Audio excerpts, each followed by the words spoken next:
The Apology by Plato. Um, Exceptional dialogue work, even if there's no spoiler alert here, because you know the end, the grand finale. Um, Socrates dies at the end. That's tragic, and it appears inexplicable. How can they kill the man who was declared the wisest of Athens, of ancient world, so to say? One answer we might be tempted to give would be, well, in ancient times, people had some primitive ideas. It had to do with the impiety towards gods, and gods were so important, many of them, maybe too many of them. But I was thinking, we do this today, in our time. And I'm going to give only two examples from around here. The king, the only surviving leader from World War II, a man of great standing, nobility, tries to come back in 1990, but what they do is they stop him on the highway and humiliate him by packing him and sending him back to Switzerland, where he has lived in exile. A government elected, by the way, with an 85-90% majority. And then, another thing, Corneliu Coposu, man as saintly as can be imagined, valor, courage, equanimity, noblesse,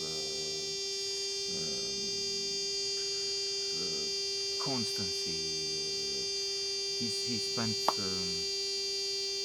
about 20 years in jail. He had been a boxer. He had 90 kilos or so, and when he came out, he came with half that, very thin. And instead of praising this unearthly Übermensch, what they do is they try and lynch him. Same mob which has elected the aforementioned stupid government, neo-communists and so on. To return, Socrates has been accused for corrupting the young and being impious to the gods. It doesn't stand because, as he proves, well, show me a witness, show me anybody who has been affected by me. You can't bring anything. And then, as for the gods, even the accuser, Miletus, says at one point that he believes in the wrong gods or something of this kind, which proves the accusation false. Either I believe or I don't. It's true that Socrates is not impious towards the gods, but he is rather arrogant towards judges in some way. That is, he says, I will try and make a sort of defense, but not for me. I don't fear God. I don't fear death. We don't know what will happen. In fact, I would rather spend time with Achilles and some of the great heroes who have died than be here.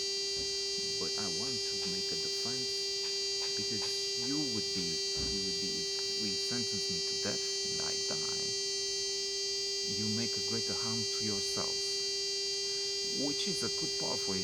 This is the wisest man of the ancient world, and one of the wisest we know, for all his failures and shortcomings. But it is pushing it too far, and somehow. It is also true, and he's right here. Well, absolutely, as I started, you cannot kill men who are Übermensch. They're not like us, but come to think of it, that's just part of the point. We don't understand them.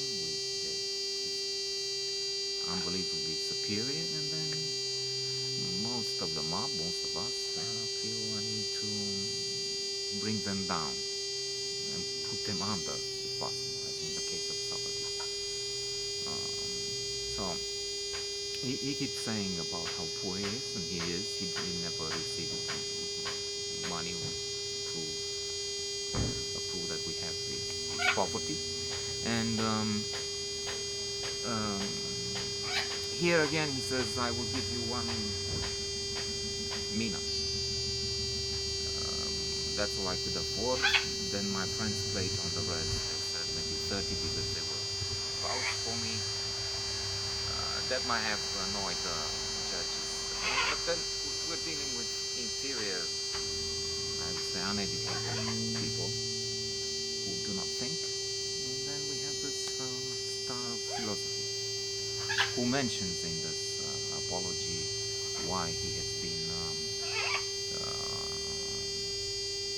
declared the wisest man of Athens, and how he discovered that